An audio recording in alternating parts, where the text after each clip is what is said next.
This is the second part of the There Can Be No Forgiveness Without Resolve. So I'm just going to go into a few things on how um, our past,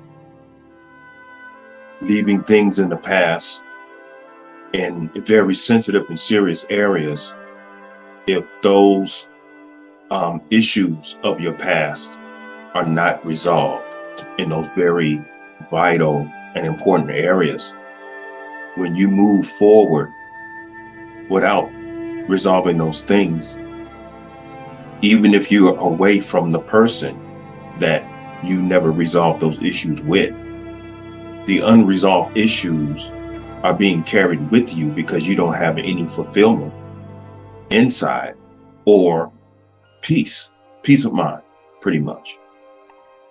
And so I'm just going to go into a few more things. But before I start on that, there was just a question that one of my lady friends on Facebook who saw that first portion of the video. She had asked me about my grandmother and her passing away of tuberculosis at the age of 27 years old.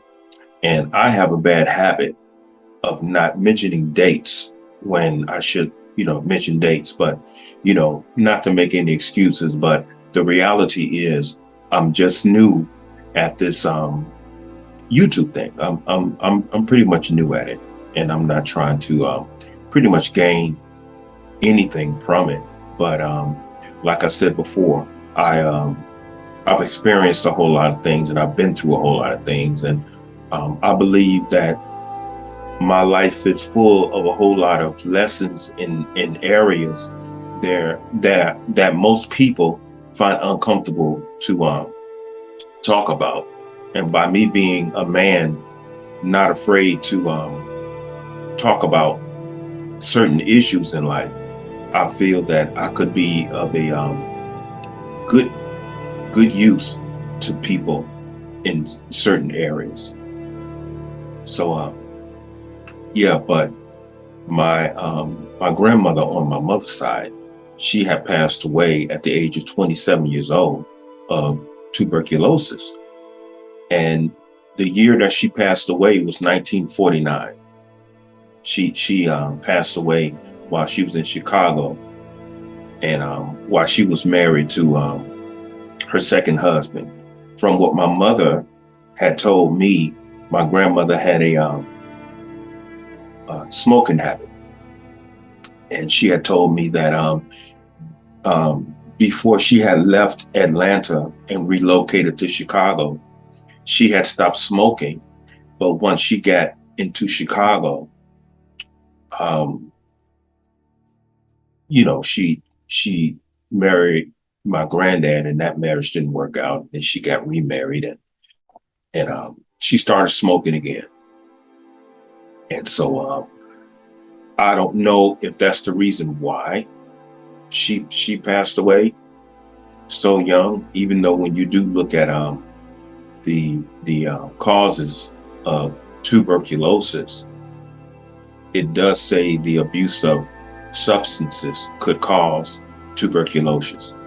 Tuberculosis. Now, back in 1949, they didn't have a cure for tuberculosis, and so she wasn't able to be treated for it. So, unfortunately, that's another reason why she suffered from it. But with answering that, yes, she died in 1949 while my mother was just 7 years old. Okay, now I want to take you into my the issue with my father. Now, I had a whole lot of issues with my father. primarily because I had loved my father so much. And what was evil about it is that he knew how much that I loved him. Some parents know how much their children love them, but you do have those parents out there who really don't care about that. As a matter of fact, they pretty much use that to their advantage. And sometimes, unfortunately, when a parent knows that their child loves them tremendously, for some sick reason, that encourages a parent to feel as though they can just disrespect them and treat that child any other way because they figure the child's going to love them, or they just don't care about how much the child loves them. You know, I mean, it covers a lot of areas. You know, some parents say, yeah, I know he or she loves me a whole lot, but I don't care. Or a parent can say, yeah, I know he or she loves me tremendously, and this is the reason why I treat them the way that I treat them, because they're going to love me regardless. I mean, there are some sick people out there like that. But I tell a lot of people that by me coming up in Chicago, Illinois, I didn't smoke, didn't drink, didn't do drugs, didn't gangbang. I was good in school. I've never even suffered detention, you know. And what used to always confuse me was that I never gave neither one of my parents any type of disturbances, you know, no stress or anything. They never had a problem with me, never. You know, they never had to keep coming up to the schools, you know, checking on me in reference to bad behavior. They never had to bail me out of jail. They never had to visit me in jail. You know, they never had to worry about me on a streets of Chicago getting into gangs or anything like that. So when you feel as though that you are the ideal child, when your parents start abusing you, that makes a child say, well, what's going on? Why are you treating me like this if I'm not doing anything to provoke such behavior towards me? And you know, when you're young, you suffer with that level of curiosity, especially when you have parents that are not going to tell you why, you know, because some parents just don't care. They just don't care. And they expect you to be their punching bag. And so as time goes on, I'm trying to move forward as much as possible because I don't want this video to be too long. So as time goes on, you want to get to know your father, because I wanted to get to know my father at the age of 17, and it didn't turn out well. I mean, the man was so disrespectful and rude and just pretty much everything. I mean, if I told you everything that I suffered with this man, this video will probably be 3 days long, and I'm fumbling over my words because I'm moving too fast, and so I'm going to relax a little bit and slow down. So as time went on, I was always asking myself, before I had a chance to ask someone related to him, what happened to this man? And you know, he never took me down south to Arkansas to meet his family. I recall very little bit of when my parents were down in Arkansas, and I have a very fainted and small memory of being down there. But it's really nothing that I can really tell you about, other than just being able to look through my grandmother's floor and see chickens running around. And Me seeing something that looked like a big dog, and my mother, my grandmother on his side was petting it. My mother was holding me, had me up on her hip, and as I got older, when I had mentioned that to my mother, she said, "No, that wasn't a dog. That was a horse that your grandmother was petting." But that's all the memory that I have. But as time goes on, you see the behavior of your father towards you, and by you saying, "What am I doing to warrant this type of behavior? I'm not giving this man any problem." So when you keep questioning that, as you grow older and you mature more, and your level of intelligence starts to expand, your curiosity expands along with your intelligence, and so you start asking questions. What made this man this way? Who made him this way? Now, from what I was told, um,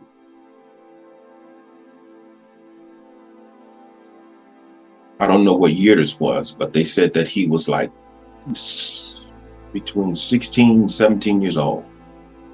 He was in the fields with my grandfather out in the South. Now, from what I was told, him and his father, who was my grandfather, of course, didn't have a very good relationship. I was told that my dad was very lazy. And so this is another reason why him and my grandfather used to get into it out there in the South, because my grandfather, um, um, they had a farm out there, so maybe my grandfather was a sharecropper. I mean, that's just a guess. No one ever told me that he was a sharecropper. I really don't know. I really don't know. But I do know they live in Little Rock, Arkansas, and they have some property down there that they have to attend to, just like most people have to attend to their property down there in the South. And so, one time, from what I was told, those two had got into a dispute in the field. And one day, my father got frustrated, and he said that he was leaving. This is while they were in the midst of the field. And so my grandfather told him, "If you leave, ain't no need of coming back here. You keep going."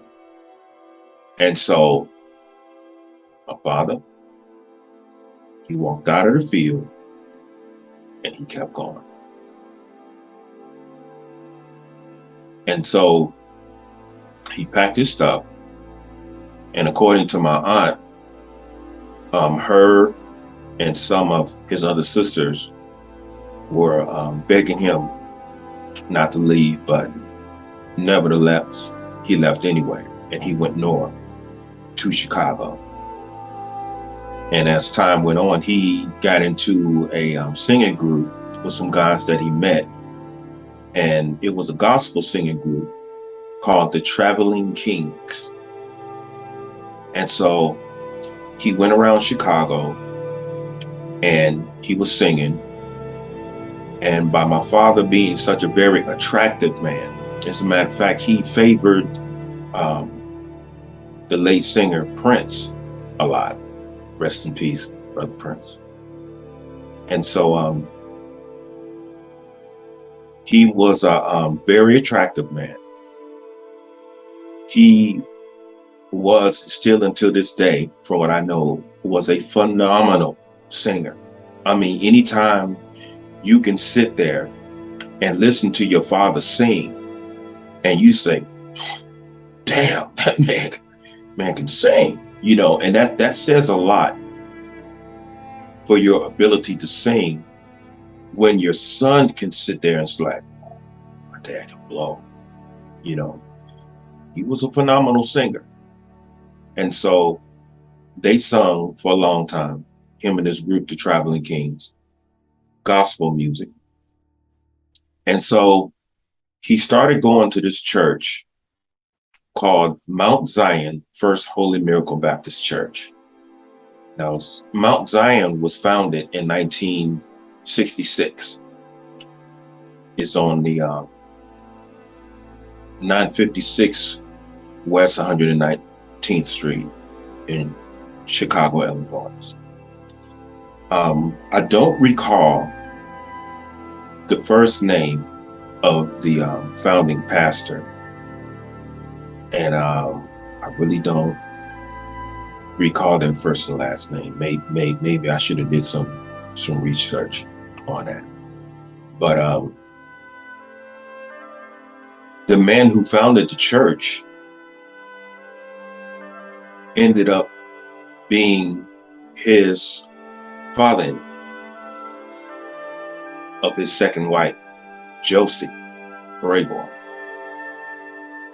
who gave me two stepsisters, Jennifer and Kim. So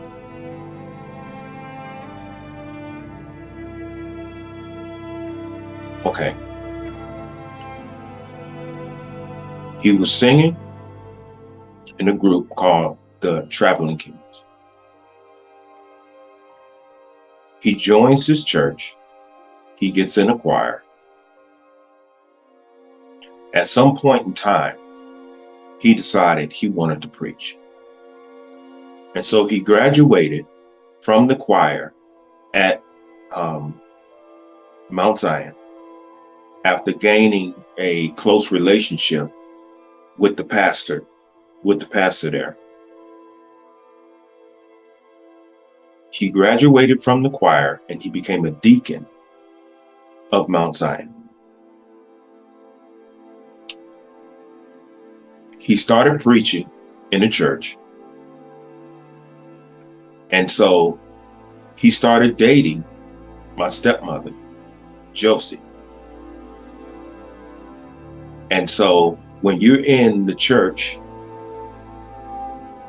if the people are going to know that you two are dating, it has to be going towards marriage.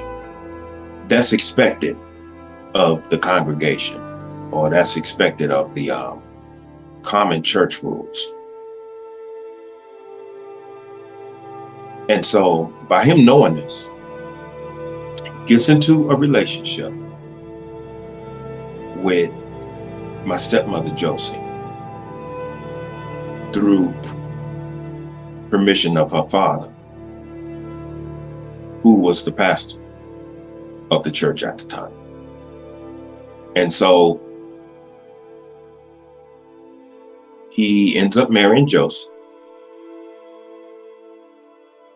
And to secure his position, he has two daughters by her. Now, by him being married to the pastor's wife, when that pastor passed away, which he did, he passed away right there in the pulpit while he was preaching. Who is next in line to be the pastor of Mount Zion First Holy Miracle Baptist Church? It is him. I recall when all of this transpired, my father coming by my great-grandmother's home, and I'm standing there in the living room, just looking out the window, and I'm listening to him talk to my great-grandma in the kitchen, and how happy he was, and how now I'm the pastor of Mount Zion now. And my great-grandmother was congratulating him and everything. And so I'm like, wow, so now he's a preacher now. And so as I got older, when I tried to get to know him, and I saw how very rude and disrespectful he was towards me, and I saw how very gracious and righteous he was towards everyone in church. I'm like, okay. Now I see how he made certain moves, calculating moves, in order to become the pastor of Mount Zion First Holy Miracle Baptist Church. And so when all of this was going on, at 17 years old, I wanted to get to know my dad. And so during that process, everything was fine at first. And then all of a sudden, he just started treating me like trash. You know, he didn't like the way I wore my hair, because my hair was long. It just seemed like anything and everything about me, he just didn't like. And I'm like, well, you've never been around me. I'm just trying to get to know you. Can we just get to know each other? And I wanted to meet my grandparents on his side, and for some reason, he refused that. He took everyone down there. My two stepsisters, of course, my oldest sister, Becky, he took her down there. Even my stepbrother Terrell, and I don't say even to assert that my stepbrother Terrell has less substance than me, but considering the way Terrell was brought into the world, and I'm gonna have to tell you about that before I go forward. When my mother and him was married, and my mother was 6 months pregnant with me, across town, he got another woman pregnant. And this is where my stepbrother, Terrell Cancer, come from, who was but 6 months younger than me. And so that's how Terrell came into the picture. Shout out to Terrell Cancer, the funniest person that I've ever met in my life.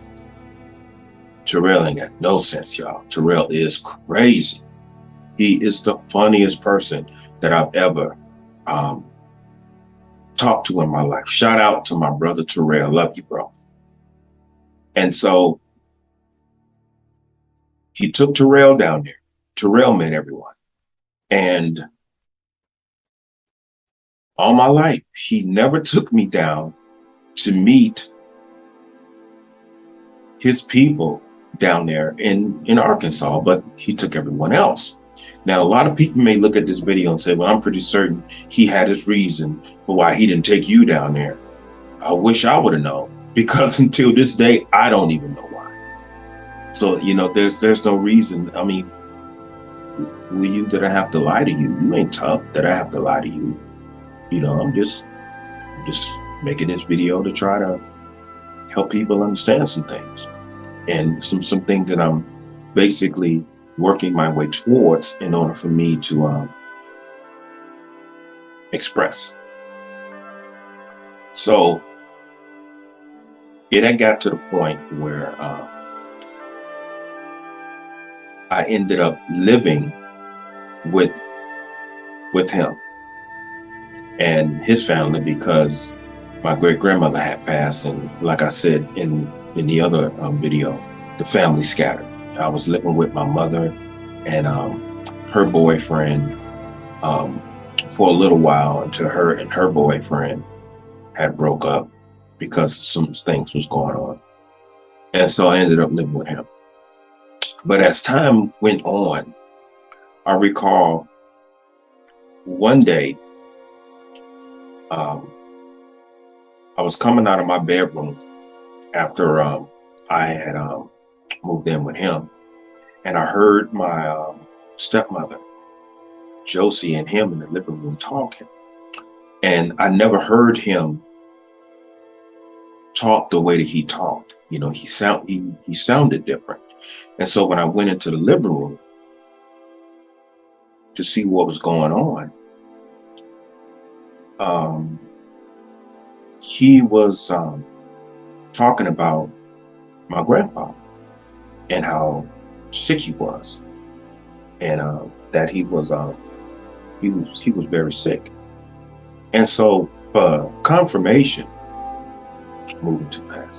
And so I noticed that when him and my stepmother was going back and forth, I noticed that in the midst of him saying something, he cut it off. He shook his head like this, and he just dropped his head. And he just started walking back towards the back of the house.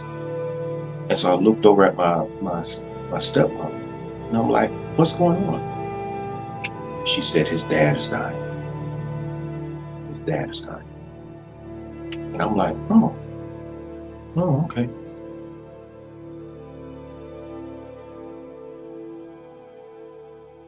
Did you hear the language? His dad is dying. Did you hear my response? Oh, okay. Damage. Okay. What I noticed is that he didn't share that information with me. So I couldn't support my father. He couldn't share that information with me because he knows that he never introduced me to my grandfather. So I didn't know him. And due to the fact that I didn't know him, when that news got to me that he was sick and he was on his way towards passing away, I didn't feel any grief. I'm like, oh, okay. See, just the knowledge of knowing that someone is your grandparent, that's not enough. You have to grow some type of relationship with them. So as time goes on, you cultivate an emotional connection and a psychological connection with them. You have to be able to sit down and talk to your grandfather, and shake your grandfather's hand, go down south and take walks with your grandfather. Sit up and listen to your grandfather tell you stories about himself, and even funny stories about your father when they was growing up. I'm just referring to these things because these are the things that I wish that I was able to experience. Now, wishing that I was able to experience those things doesn't imply that I'm emotional in terms of regret. My regret in that area is strictly intellectual. So there's no emotional grievance there. So I'm not in any stress. I don't have a stress element there. And so as time went on, after I ended up going to Job Corps in Edinburgh, Indiana. I believe it was 1996. My grandfather had passed on his side, and I never knew anything about it. No one called me or told me anything. And so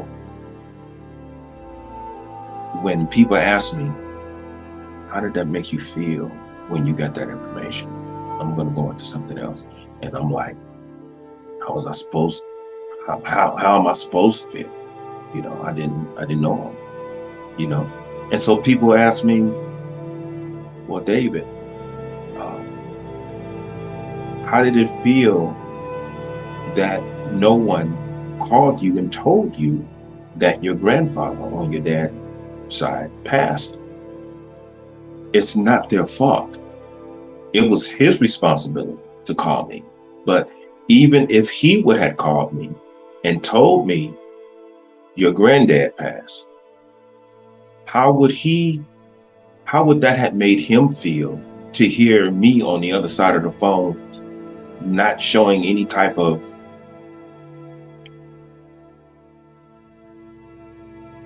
emotion about it? I mean, I didn't know him, and it's not my fault that I didn't know him, and I'm not um, trying to cultivate a blame, but the fact is, you never introduced me to this man, and so I didn't know him. You took that from me.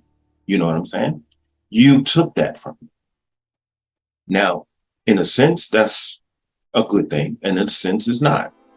Now, Pete may say, well, how is that a good thing? It's because when he took that from me, what he did take from me in that neglect was he saved me a lot of pain for grieving the death of my grandfather. As eccentric as that understanding may sound, the reality is I never had to grieve my grandfather on my father's side. Now, going forward, I used to drive the bus out here in Las Vegas. I recall one day in 2002, I'm driving. I'm doing this route. It's called the 214. And the 214, for those of you who know, is the bus route that goes through the west side of Las Vegas, where most of the Black people live over there. And so by me being friends with the Nation of Islam, and I know a lot of pastors over there, and I was so interested in doing something with the youth over there, because I used to take young guys go get their hair cut and stuff like that. I used to try to help out wherever I could. And so I wanted to do the 214 route because I knew everybody over there, and everybody knew me, So I would say like 85% of the people on the west side of Las Vegas knew me, and I knew them because I used to go around and speak in churches, and like I said, I was very close with the Nation of Islam as I am today. Shout out to the Mosque 75, ministered by Minister Duke Muhammad. Assalamu alaikum, bro. And so one day as I was driving downtown, my cell phone rings, and I pick it up because I was at a red light. And so, if you're a bus driver and you hear this, we ain't supposed to be on our phones while we're driving a bus. But I answered it, and it was my mother. And she said, what are you doing right now? I said, I'm at work. And she said, are you sitting down? I'm like, yeah, Mom, I'm sitting down. I'm driving a bus. She said, well, when are you going to take your break? She said, because I have something very important I need to tell you. And I'm like, I'm on my way downtown right now. I said, what's up? She said, just call me back when you get downtown. She said, because this is important. I said, okay. So when I got downtown, I called my mother. And she said, I need to tell you something. I said, what is that? She said, your grandmother passed away. Your dad's mother passed away. And she paused. I said, hello. She said, I'm here. She said, are you okay? I'm like, yeah, Mama. What do you mean? She said, I just told you your grandmother passed. I said, right. I said, Mama, I'm confused. I said, how am I supposed to feel? I said, I didn't know her. I said, he never took me down there to meet my grandmother. He forbade me to meet my grandparents while they were living. I talked to my grandmother only twice on the phone my whole life, just twice. And so she passed away in 2002 of stomach cancer. And my granddad, when he passed away, I don't know why he passed away, but from what I was told, he he was an alcoholic. I don't know how true that is, but my grandmother told me one time that he used to drink a lot, and one time he struck her, and so yes, he had a drinking problem, and so after she gave me this information, I'm like, Mama, I'm telling her, I said, Mama, he put me in a position to where I feel very confused about this. I said, I don't feel conflicted, Mama. I said, I feel confused. Maybe I feel confused because everyone is expecting me to respond in a certain way, but I'm not able to respond in that common way because I didn't know her. I didn't have, as I said before, an emotional and psychological relationship or attachment with neither one of my grandparents. I didn't know them. I said, and she passed away 2 weeks ago. I said, and you're just telling me now. She said, well, I just found out. I'm like, oh, okay. Well, thanks for telling me, Mom. And we went on to talking about something else.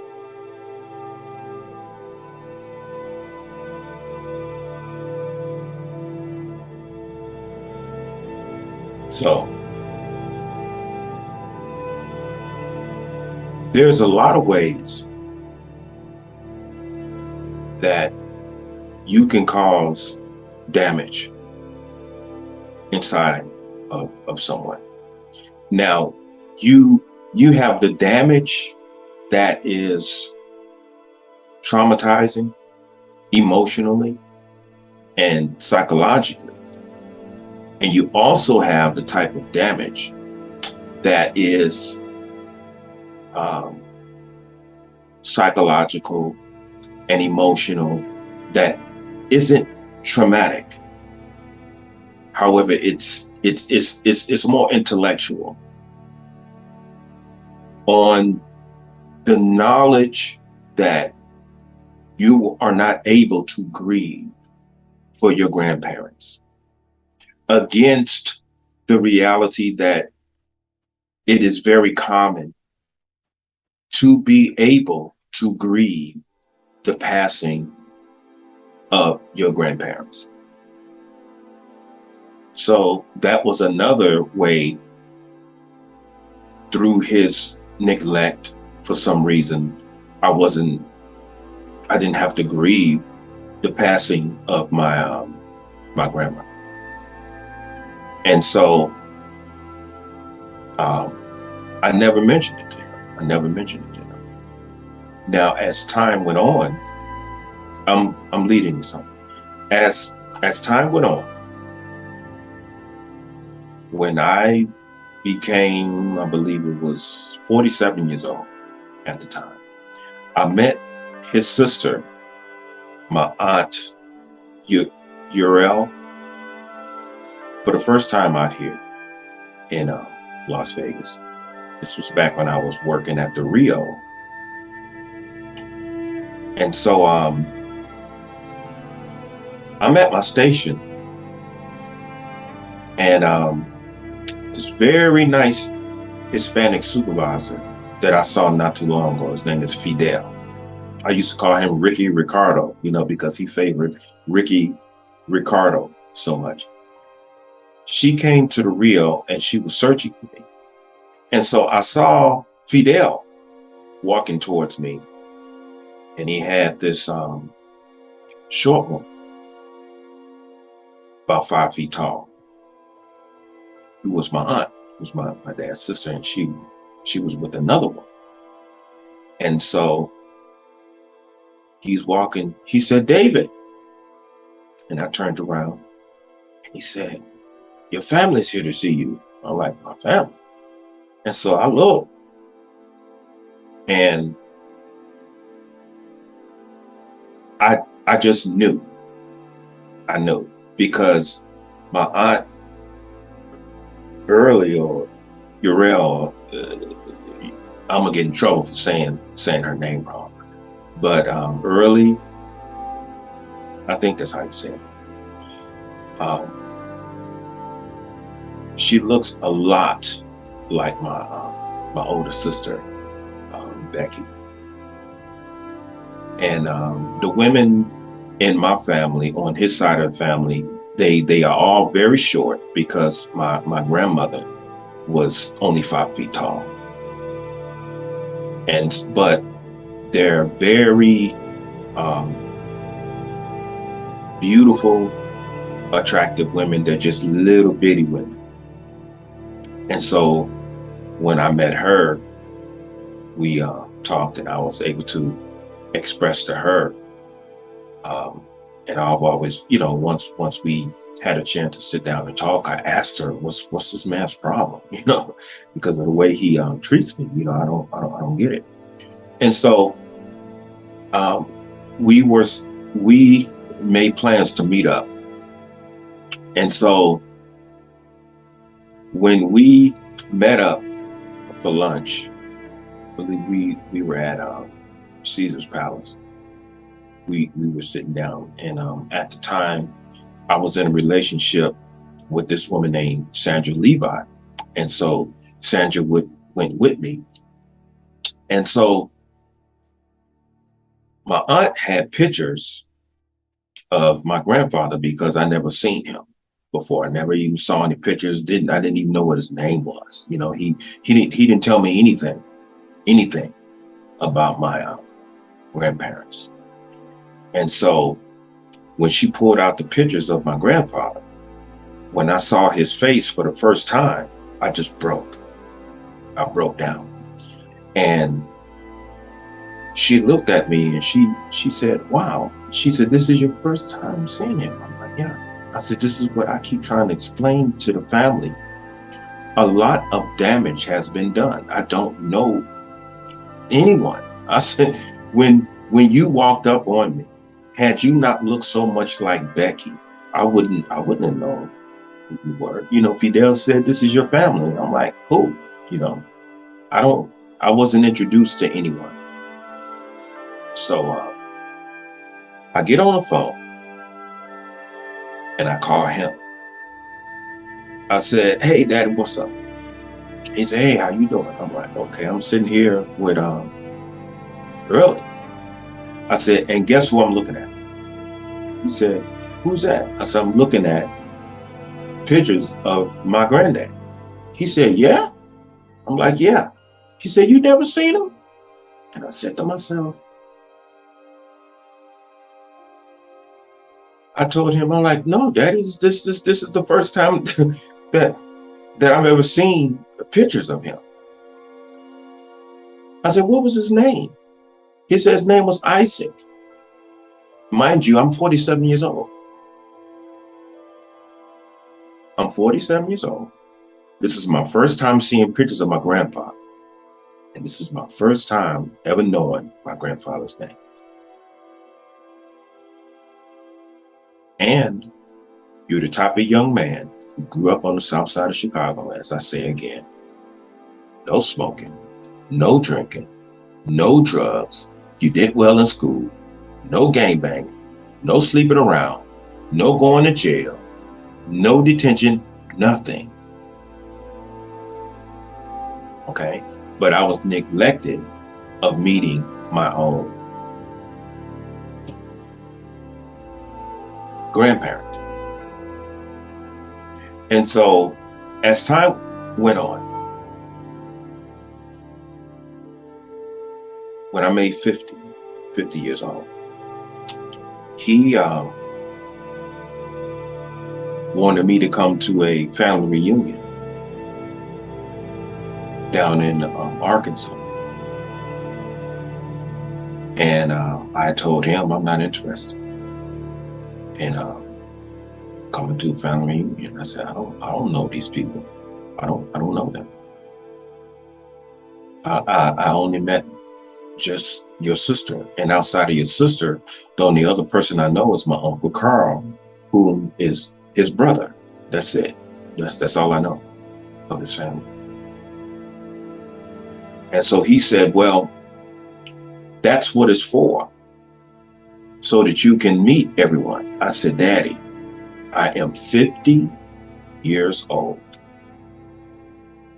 I said, you should have took me down there to meet everybody while I was coming up. I said, this may offend you. This may sound rude. This may sound evil or selfish, but I don't know those people. It's not going to be a reunion for me, because when I meet these people, I'm going to they're going to come up to me, and there's not going to be, oh, I miss you so much. Oh, it's so nice seeing you again. Now I will look around and everyone else will have that privilege. That is the reunion. I was explaining this to him.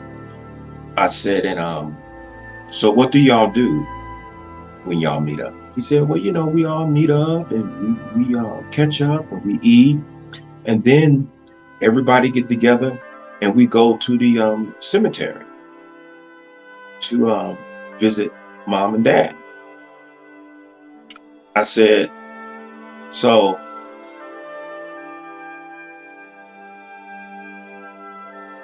you prevented me from meeting my grandparents while they were living. So now you're telling me, after all of these years, to come to a family reunion to meet some people who I should have met years ago. And so now I'm supposed to go to the cemetery and stand next to you and let you point to the ground and tell me that was your grandmother and that was your granddad. And I'm having this information in my head that I could have met them while they were living. I'm not going to let you do that to me. Oh, no, bro. I'm not going to let you do that to me. I'm not going to stand over those people's grave and look down at their grave knowing that I could have and I should have met them while they were living. And also having this knowledge that I never did or said anything to prevent meeting them. And then when I asked you, how come you never took me out there to meet them? You have no answers for me. I'm not going to let you do that to me. So I never went to any family reunion because I figured, what for? I don't know these people. I'm 50 years old now.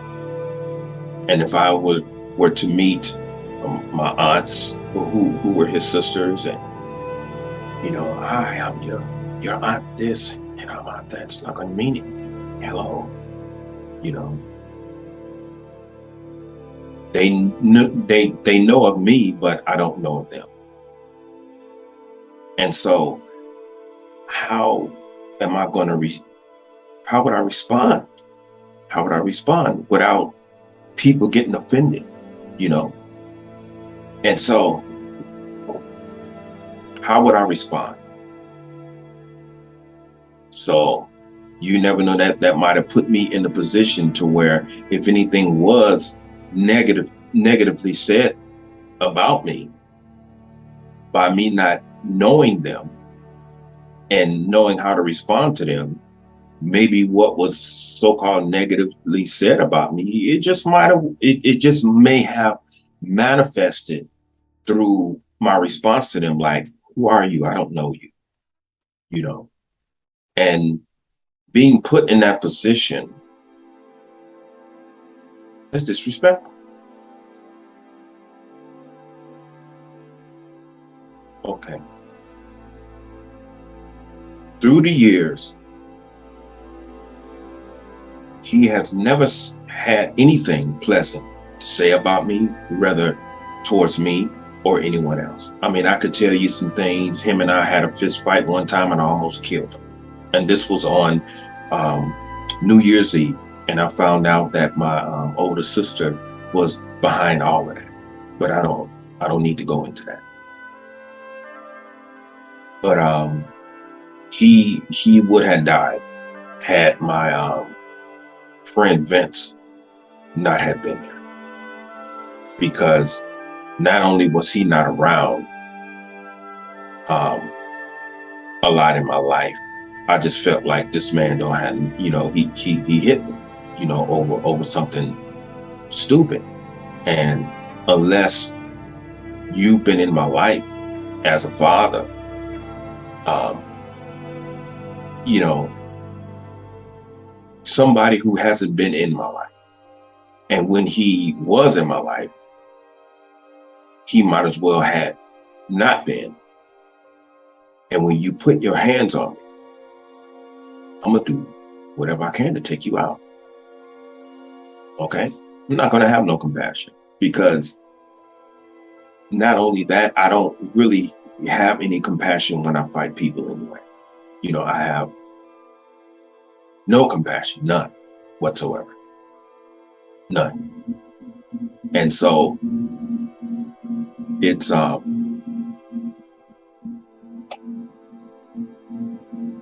been a rough ride. And like I say, there's a lot more things, but mainly what I'm working towards is that this all roots of him not resolving his issues with his father. When he walked out of that field and he went north to Chicago, he was a wounded soul. Okay. And what he did, he brought all of that. And when he married my mother, by both of them coming from dysfunctional elements, that marriage was doomed to fail anyway. But due to the fact that he did not resolve his issues with his father, when he walked out of those fields, as I said, and when he went north to Chicago, all of the anger and the resentment, he didn't do anything but dump all of that on a son that never did anything to offend him, never did anything to dishonor him, anything to dishonor him. And so we struggled through the years, and no matter how much love and respect that I demonstrated to him, he just couldn't hold it together. And it's only because some unresolved issues that he had with his past. Even if he don't realize it. And the mistake that we make is that, I'm pretty sure a lot of you can agree with this, not every one of our pains have to totally identify with what happened in our past intellectually. Sometimes when we have pains inside and we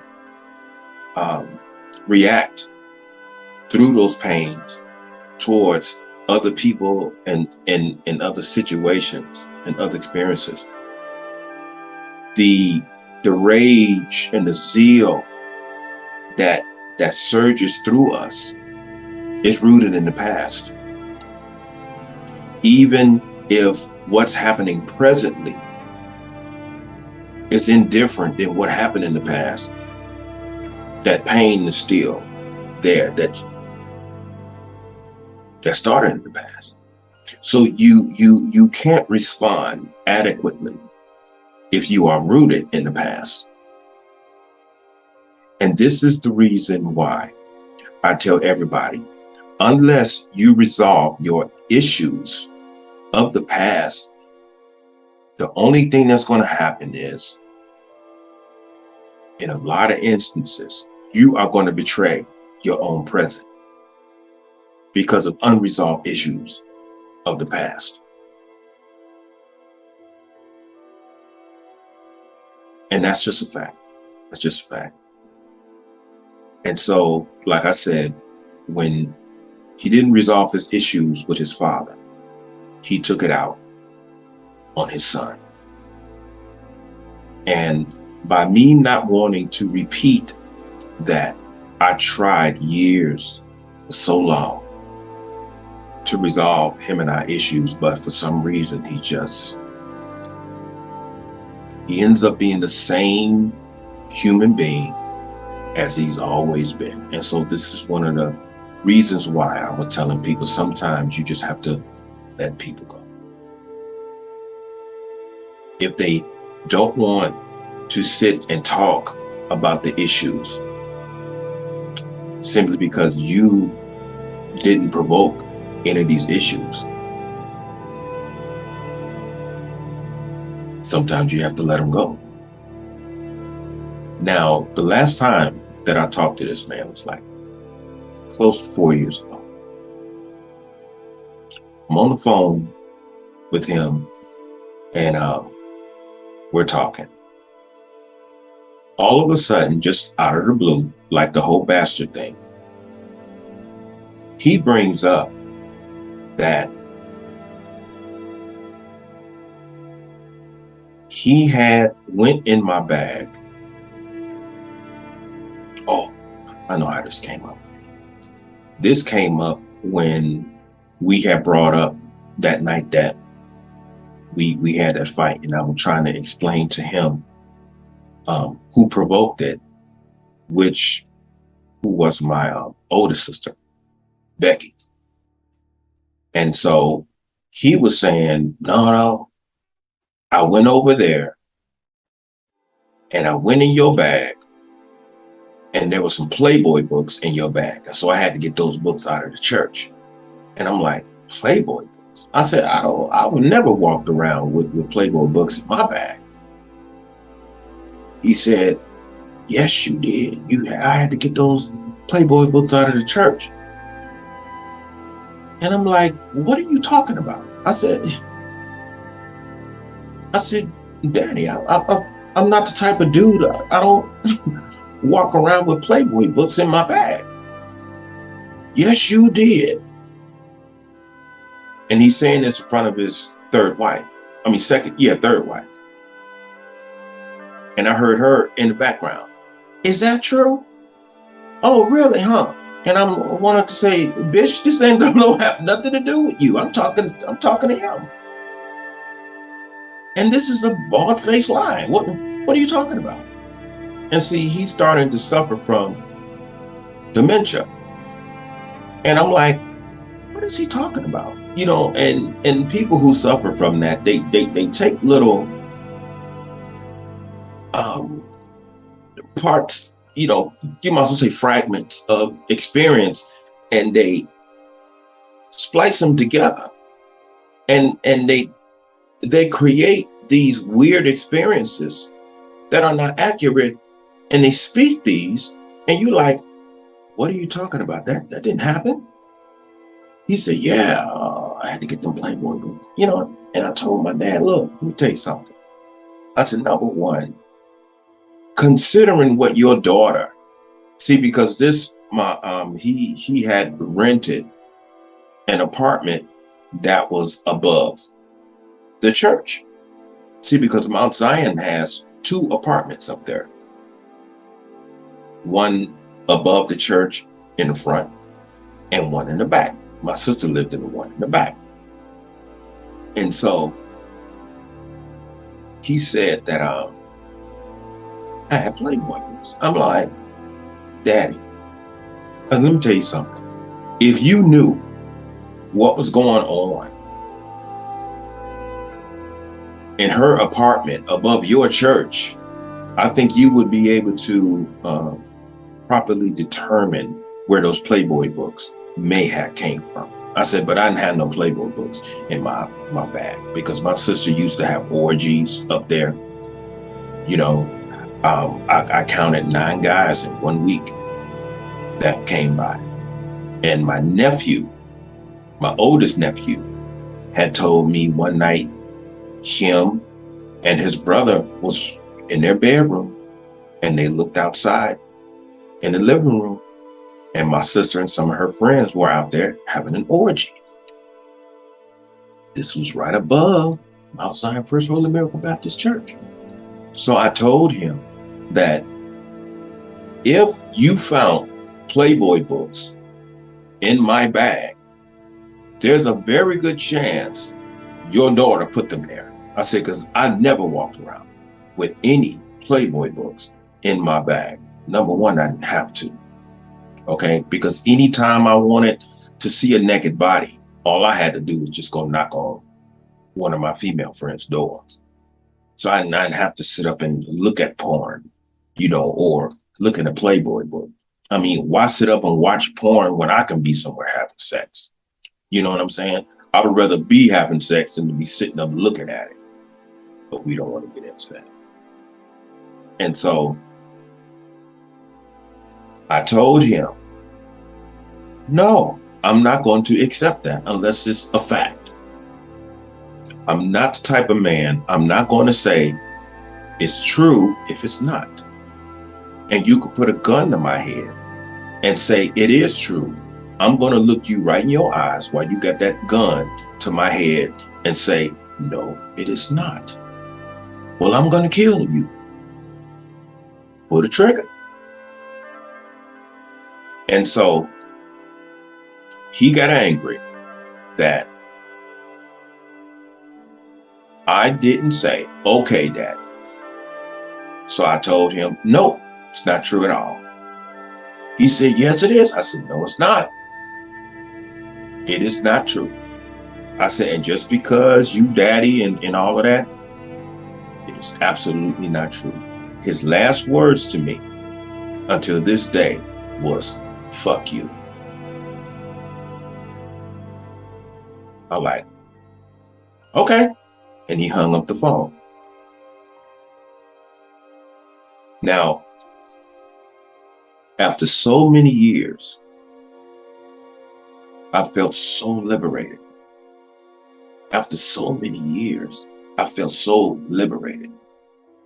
Because I knew that when I heard that, I'm like, it's time to let him go.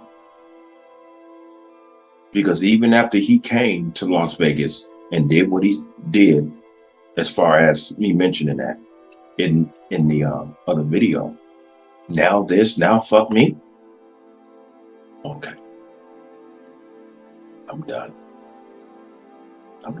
Gotta let you go. Gotta let you go.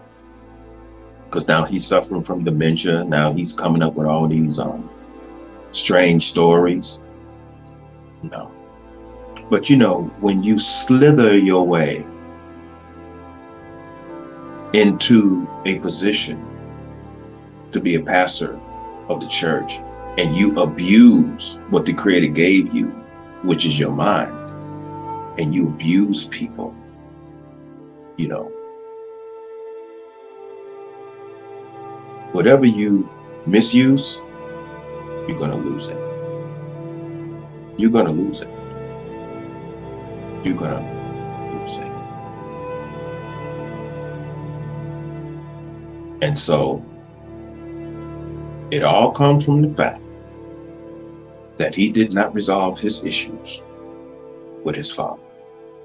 He cut me out of meeting my grandparents on his side. And so, again, I encourage everyone, if you have anything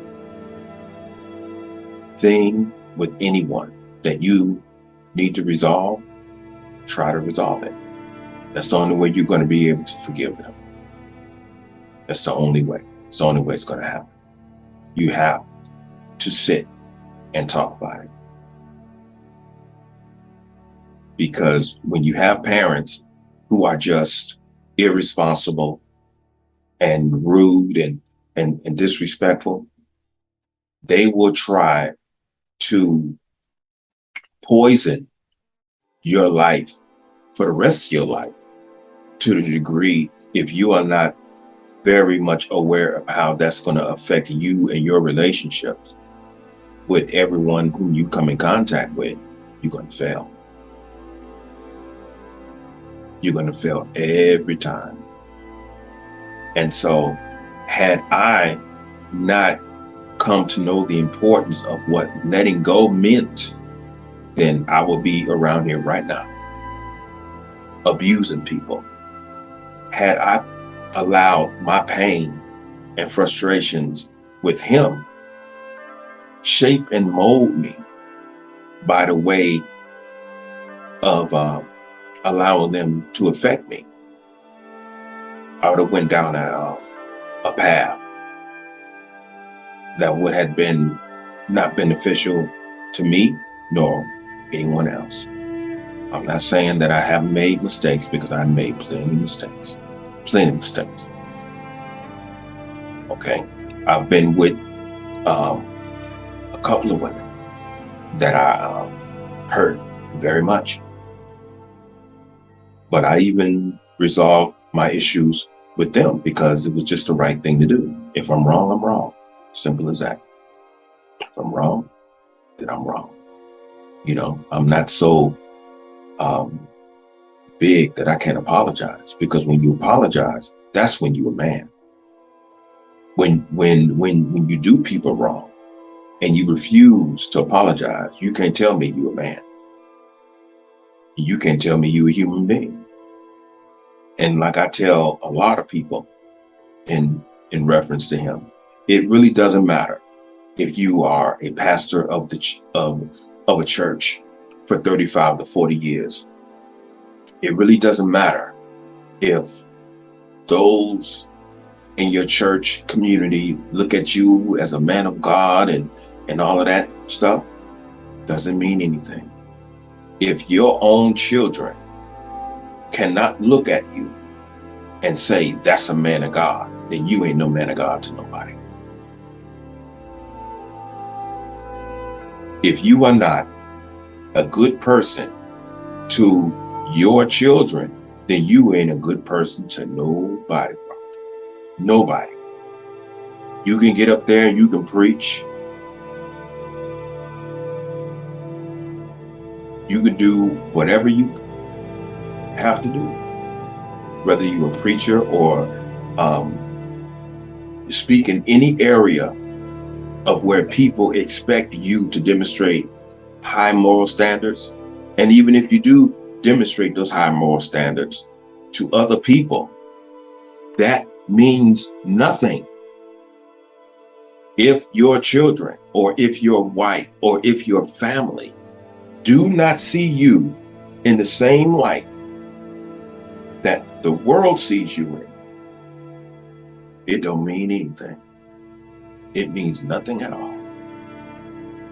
So I'm not going to harp on this too much, because I really didn't expect the video to be this long.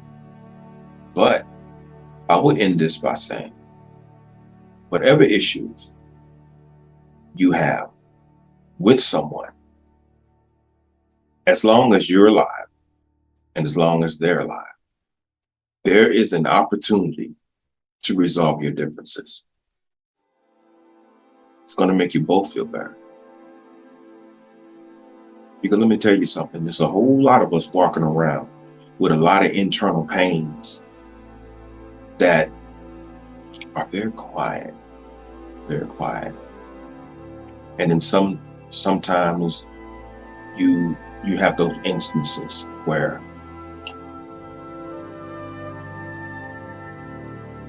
you come upon a situation to where you react a certain way instead of responding. And after the whole thing is over with, you like, man, why did I react that way? It's because there's some internal stuff that you need to get together. You have to face it. That's why I spend a lot of time meditating. You know, and it's like me, I'm a very reserved man. Now I'm not going to sit here and say that I'm not an angry man, because I am. I'm an angry person. I'm an angry human being. But that doesn't imply that I walk around angry and rigid all the time. No. The only time that people know that there's some anger, some intense anger there, is when I get into a physical altercation. And the levels that I take it, and by me being a trained boxer and a martial artist, the intensity that I put into my fighting, people know like there's something going on with that dude, because I mean he goes there. I mean he really goes there. I mean he tries to kill people, you know.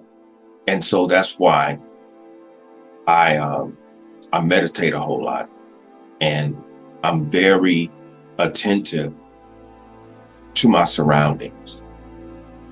I'm very attentive to my surroundings because I know myself, and I don't say that I know myself in a sense to where I haven't put forth any effort of resolving that level of anger in me. So I'm not proud of it. I'm not boasting of it. I'm very much aware that that could destroy me one day if I don't allow it to die. And the way that you allow it to die is that if you come upon an altercation to where even if you do have to physically protect yourself and assault somebody, keep in mind that, okay, you're there. However, control the rage. You don't have to kill anyone. You don't have to kill anyone. So it is something that you can control. It is something that you can control. And so, as I always say, with all of this being said, resolve your issues. Sit down and talk about your issues. If you are dealing with people who are not interested in resolving your issues and therefore giving you freedom or fulfillment or anything like that, then you have to learn the art of letting go. And it's not a difficult art.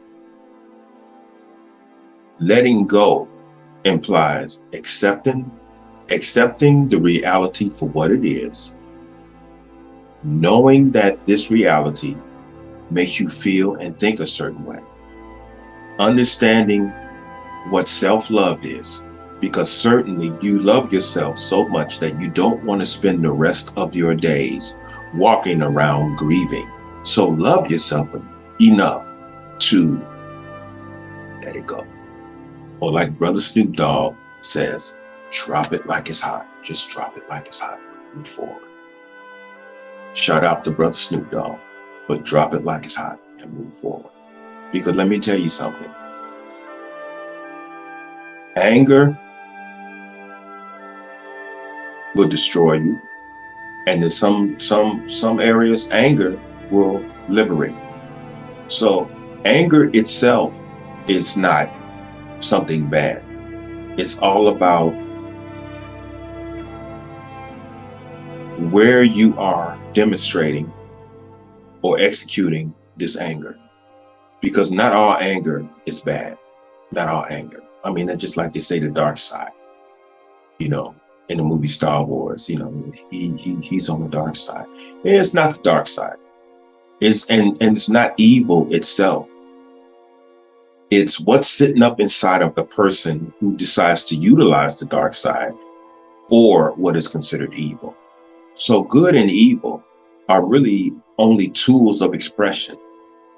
You just have to have a good heart and wisdom to know what to utilize those both gifts for, which is a whole nother subject, but I don't want to hold you too long again.